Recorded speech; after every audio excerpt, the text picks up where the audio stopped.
Welcome back, my dear imposters. It have been a long time when we saw each other, and as you can see from the video title, I will teach you how to pack 3 or 4 textures into one, and we call this method channel packing. And we will use for that only Blender. So without further ado, let's jump to Blender. Welcome to Digital Impostor. Before I will explain to you what means texture channel packing, make sure your model have already baked all textures. Mainly we will focus on 3 textures: ambient, occlusion, roughness and metallic. And why is that? I will explain to you a little bit later. So let's don't waste more time and let's change our workspace to compositing.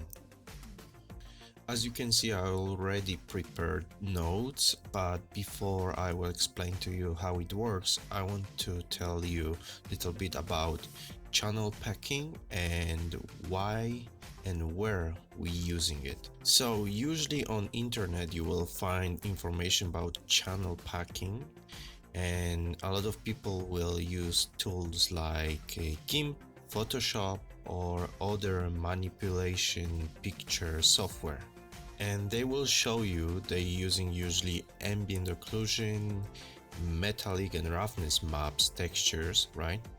And they will copy paste them to the channels of the file, because each file like JPEG or PNG have channels red, green and blue.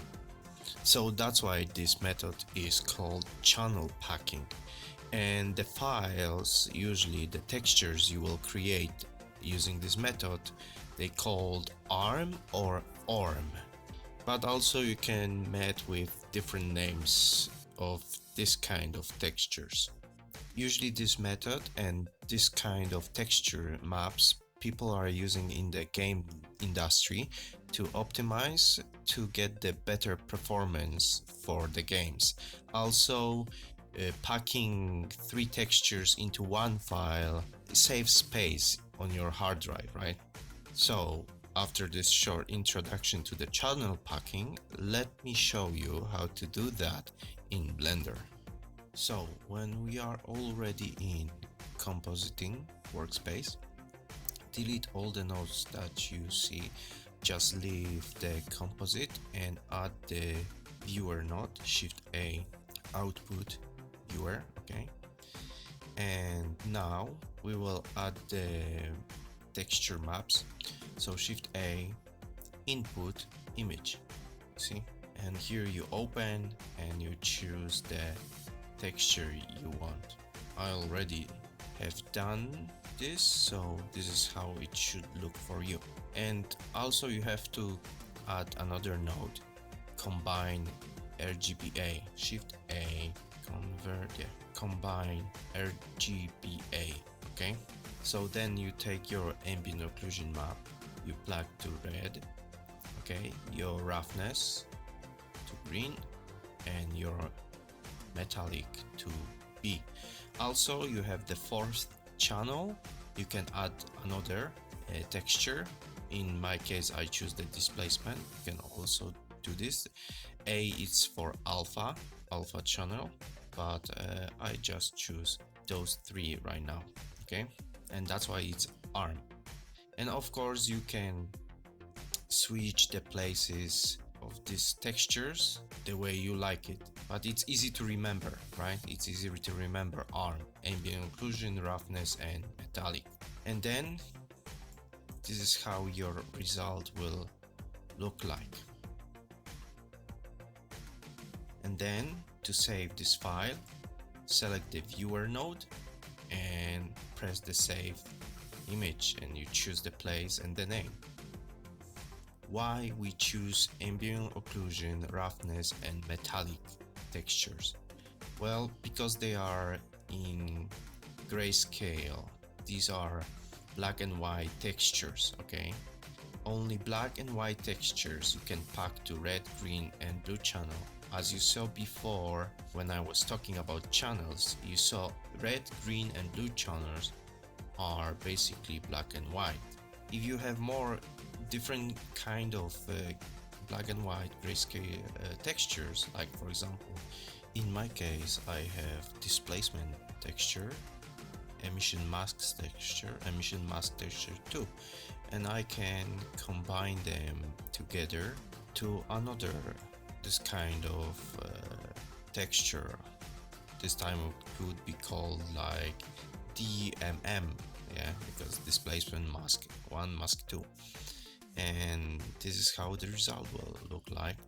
And this kind of texture you still can use in game when you create materials, when you need masks and displacement texture. I really love channel packing in Blender. First of all, it's easy and comparing to GIMP and Photoshop, and also it's so fast to do this, and you still have so much flexibility and quickly you can change channels and save the file. Before I finish this video, let me quickly show you how to add this channel pack texture to Blender and connect it to the material. As you can see, I add the image texture, Shift A, search, okay, image texture, and you open and you will choose your ORM texture, right? Remember to leave it in color space as RGB. And next step is to add the separate RGB node, Shift A, separate, you know the drill. And then you have to connect nodes to the channels, yeah, to the inputs in your material. And as you can see, this is the ambient occlusion, okay. This is the roughness, it's going to roughness. Also is going to specular because I usually use roughness, and then I will add the invert node and plug to the specular, and B metallic is going to metallic, and that's all. It's not complicated, and the results are the same. Like usually everything works fine. For the idea to make this video, I would love to say thank you to Cartiban A, because he asked me this question, and this is how I discovered this method about channel packing. And also soon I will make a second video about texture packing, and where I will explain that it's possible, but also why it's a bad idea and you shouldn't do it, at least in my opinion. If you like my channel, please subscribe, press that like button because it helps me a lot. So thank you for watching, and I will see you in the next one. Bye bye.